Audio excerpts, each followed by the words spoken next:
Hey, I'm John Cannell, and today on Preppy Kitchen, we're making an easy, delicious chocolate chess pie. So let's get started. First off, preheat your oven, but the temperature depends on your pie crust. 350 if you're using a store-bought crust. If you're using a homemade one, lightly flour your surface. I'm gonna roll this out, shape it, crimp it, and pop it into the oven. If you're making this with a store-bought pie crust, just skip ahead to the filling at the mark below. It's gonna be so quick and delicious. That looks nice. Transfer the dough to your rolling pin. Oh, right. Don't press it in, push it in. You don't want to stretch the dough. Okay. Trim the dough so you have about 1 inch of excess.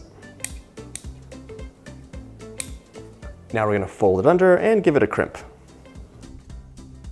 I'm popping this into the freezer for 15 minutes. In the meantime, get that oven to 425, unless you have that store-bought pie crust. Once your pie crust is nice and frozen, it's time to pop it into the oven, 425 for 15 minutes. Just add some parchment paper and baking weights or dried beans. In you go, and while that bakes, we'll make the filling. The filling comes together in one bowl. It's beyond easy. Start off with 1.5 cups or 300 grams of granulated sugar. For the cocoa powder, you have choices. Dutch processed cocoa powder or a natural cocoa powder. They look different. So natural is gonna be a little bit more acidic.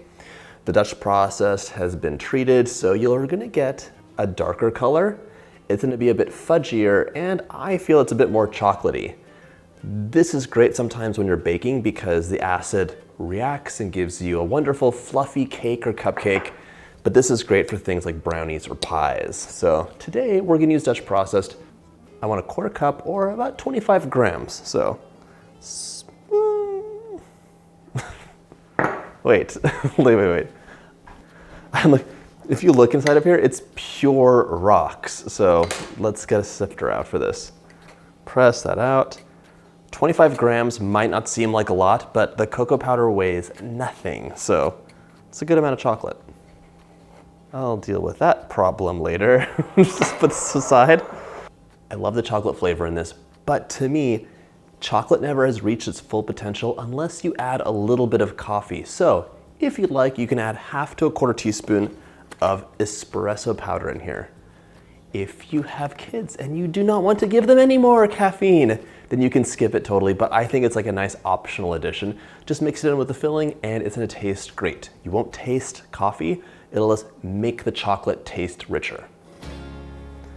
I finished with my scale, let's set it aside. 4 large eggs. This is like a custard pie, to be honest. Eggs are gonna give you the substance and body along with some evaporated milk.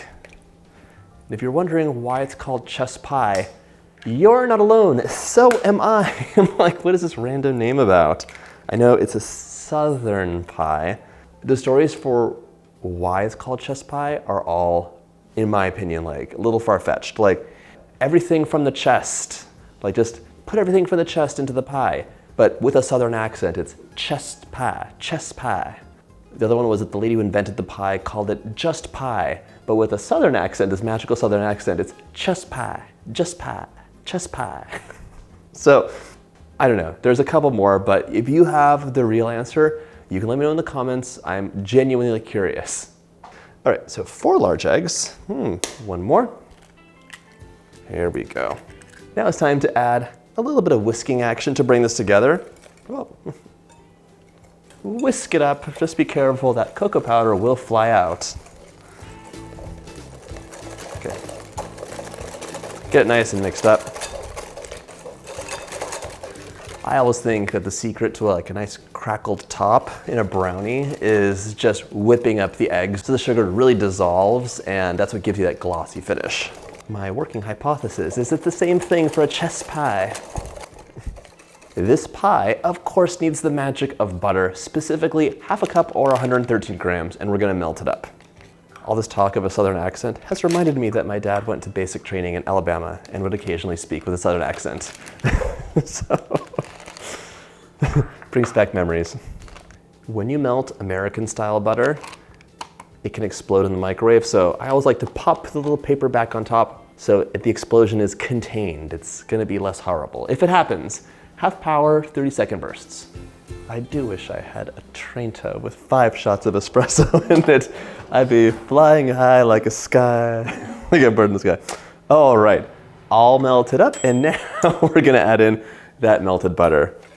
I'm just gonna whisk as I go. I have a couple lumps, but that's okay. They all get worked through. Mix, mix, mix.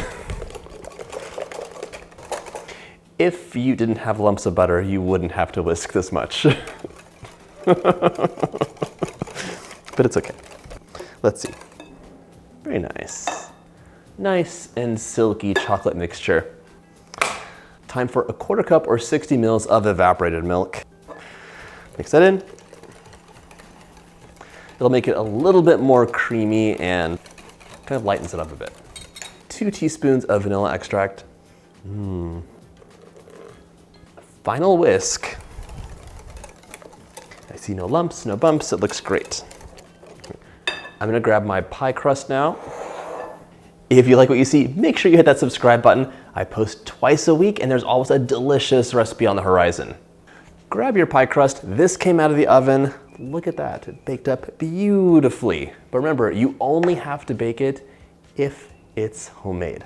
If it's a store-bought pie crust, you would burn it to a crisp. Okay, my chocolate chess pie is ready to go into the oven, 350 for about 50 minutes. It'll be puffed and jiggled just a little bit in the center when it's done. I'll show you what that looks like so you know when it's perfect and you won't overbake it. After it comes out of the oven, your pie is going to deflate. You might see a lot of cracks. That's how it's supposed to be. Allow it to cool completely or even chill if you want that nice clean cut. When you're ready to serve, combine 3/4 cup of heavy cream and 1/4 cup of powdered sugar. A little vanilla is optional. All right. Whip on high until you have luscious, soft peaks. It'll always be like a minute. Don't look at your phone when you make whipped cream. Okay, that looks perfect. Okay, let's assemble our pie. Top with some whipped cream and maybe some chopped chocolate, and just like that, it's ready to enjoy. All right, oh my gosh. That is so good. It's so chocolatey, perfectly sweet, and it's like rich and silky for the filling with that crackly top, all in a crisp butter crust. I hope you had a chance to make this recipe, and if you like this video, check out my chocolate playlist.